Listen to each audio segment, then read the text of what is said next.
Bugun bizda yangi rubrika. Siz bilan birga konsultatsiya qilamiz. Demak, bizda birinchi mijozimiz. Ularni terilarida birozgina sepkillar, xiraliklar va melanin ko'payganini hisobiga dog'lar hosil bo'lish boshlagan va teri sizuvchan. Buni qayerdan bilsak bo'ladi? Terilarni yaqinlashtirib qaraganimizda mayda kupirozlar va qizarishlar juda ham yaqqol ko'rinib turibdi. Endi ularni kosmetikalarini obzor qilamiz. Namlash etapi Embryolisse fransuz kremi. Ko'pchilikka maslahat beraman, bu kremni faqat bazapad makiyaj sifatida foydalanishingizni, chunki aktiv bir qanaqadir ingrediyenti yoki yuzni yaxshilab beruvchi aniq bir sostavga ega emas.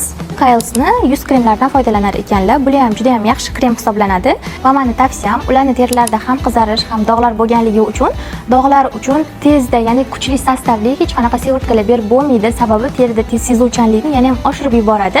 Shu uchun ham yengil, ya'ni sostav juda ham kuchli bo'lmagan vitamin C yoki oqartiruvchi ampulalar bilan ishlash kerak va bundan tashqari terilarida mana shu nosogubka sohalarida, ayniqsa T zonada poralar juda ham kuchli va yog'lanish bor.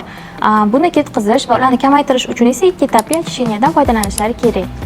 Konsultatsiya asosida ularga tanlab bergan mahsulotlarimni izohlarda batafsil o'qishingiz mumkin va do-posli rasmlarni ham tez orada bo'lishamiz.